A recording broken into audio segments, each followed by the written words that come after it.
What's up guys, this is Astranox. In this video I'm going to be talking about Mort, how to use him properly and how to build him properly. This is going to be a showcase of Mort as well in Guild War. So I only have the Mort battles because it's long, right? He's a bruiser. He is built on counter immunity. That's the way I have him built. But to be honest, that is not the right way to build him. Yes, you can have him on counter. Yes, you can have him on immunity set. These are great sets for him. You could even have him on lifesteal and immunity. He has counter built in his passive. So the way I see Mort being used optimally is you want more life than what I have him at. Look at that. He has 17,422 HP. That is not enough. You need him to have 20,000 or higher. Like maybe 22,000 and even higher. You need to have health on your main stat, on your boots. I have speed, and that is not good because he's got counter in his kit. I have counter set on him, so that's two different checks for him to trigger counter. That's good. That's good. Pretty high chance of him counter attacking. So I like that. And also he's a knight, so he can wear Elbrus Ritual Sword. Now the reason why I say he needs to have 22,000 health is because you build this hero for the long haul, the long battles. You bring him in RTA, let's say, or in Guild War.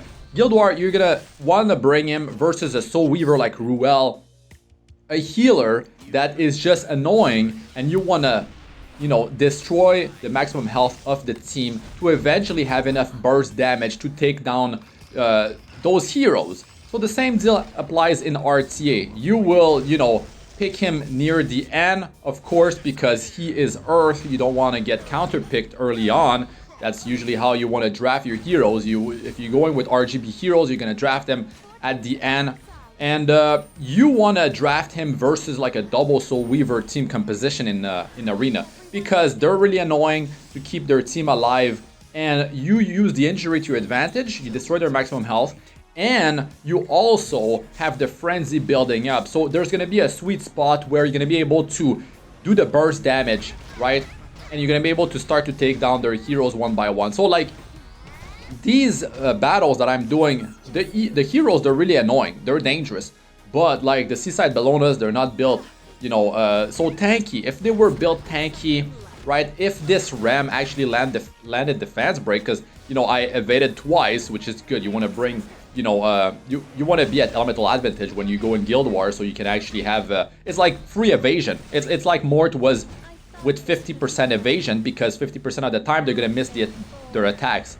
So yeah, putting Mort to good use. But you need to be facing a team that has a Soul Weaver in there that will constantly sustain. Maybe you don't have the damage, but with the injury of the skill number 3, you don't care about speed at all. You want to have him on counter set to have a better chance to counter. You definitely want him on Elbrus Ritual Sword. Now counter set could be lifesteal set. If you don't have enough sustain in your team, maybe you want to surprise some players in RTA. You can definitely pull that off and do great. Now when he is in rage, when he has the rage buff, which is actually boosting his attack and his speed by 10%. Very nice buff, cannot be dispelled. He actually ignores effect resistance with the skill number 1. And you have the Soul Burn to increase the chance to defense break to 100%. So that is super strong as the battle drags on. His kit is made for long battles. Like, you're not gonna want to rush him into a battle and make things happen in 1, 2, 3 turns. That doesn't work like that. You want to run him in a turn 2 team.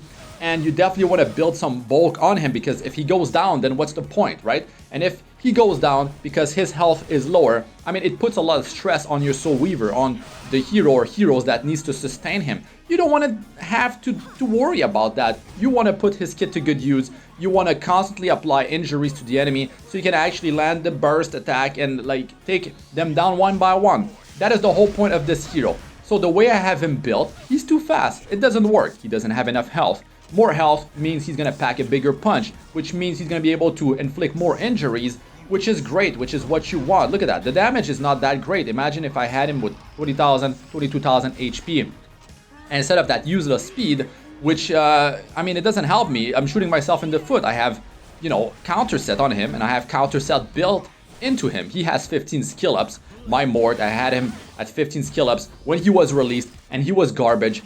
To be honest, the way I have him built is not good. I think he's bad like that. And if you build your Mort the way I'm saying, he will actually be good and he's gonna shine in a lot of situations. Now he's an Earth hero, you gotta draft him last, and then there's a lot of big fire threats heroes in RTA. So is he worth investing your resources, your precious resources into him? I don't think so. I mean, how many times are you gonna go in RTA versus like, I mean, it really depends on your playstyle. If you're like bruisery playstyle and you feel like an Earth bruiser is something that is missing and you're having difficulties versus a double Soul Weaver draft in RTA, he can definitely shine there and he's gonna be worth it for you. But as you're seeing, he is taking way too much damage. I have to worry too much about him. And in that battle, it was garbage because my Angelic Montmorency got redirected provoke and she has, you know, 225% effect resistance. So this Fairytaler Tenebria, yeah, she's annoying. And then my Crow went down from an attack just before he was able to go to horse someone. And I just got him on a faster build. He's still with like 23,000 HP. Like, I have some good gear on him, but it was garbage. Now I have to worry about Mort as well. And look at that, I couldn't even land a heal and the offense was way too high. So boost the you know, defensive stats, boost the health, boost the defense, more health, more damage. You're gonna do bigger hits and you're gonna inflict bigger injuries. So actually here I had a chance. I could have gone with the Soul Burn on Last Rider Crow. If RB attacks me and I trigger the counter, I pop him from the counter and I finish Last Rider with the attack when his defense broken. I made a mistake. In the battle before, I made another mistake. I Soul Burn because I was going versus Seaside Bellona. Then I changed my mind, attack Rem, but I still had the Soul Burn on, which is a waste because she cannot be debuffed. So yeah, a few mistakes here and there, but you know, that's the way I built him, but definitely don't go like that. Yes, you want to go with counter or lifesteal set on immunity. That's definitely like the best way to build him. And for his exclusive equipment, you could go with the damage increase for his skill 3. So you have, you know, bigger punch, so you can actually inflict bigger injuries. Memory imprints, you know, they're pretty nice actually. Crit chance, that helps. Elbrus Ritual Sword, you know, if I had one maxed out, it would help as well. My counter set is definitely not good at all. I could definitely have way more bulk on him. And of course, like I said, health percentage on the main stats on your boots, on your ring. The necklace, you're gonna go with crit damage. I mean, hell, maybe you go with crit chance because it really depends on the rest of your gear. Maybe you got the crit damage somewhere else. If you enjoyed the video, smash the like button and subscribe if you still haven't. But yeah, let us know what you guys think about Mort in the comment section. What do you think about what I'm saying concerning him, how to build him, and how to you know, use him optimally in, let's say, Guild War or let's say in RTA. To be honest, if he's built the way I'm saying, you could auto your battles. If you draft him properly, you could auto your Guild Wars and they will die from the injury. The burst will be high enough and you will take them down. Just bring a team that's tanky with good sustain, and in RT it's the same deal. You can do great if they don't have the damage because they're drafting 2 Soul Weavers. They have 1 damage dealer, but maybe, you know, it's Earth versus Earth or versus Light or Dark. You don't want to bring him versus Fire, a Fire damage dealer. There's a lot of big problems when that happens. Anyways, that's gonna be it for this one, guys. I'm Astranox. Good luck with all ya do. Peace out for now.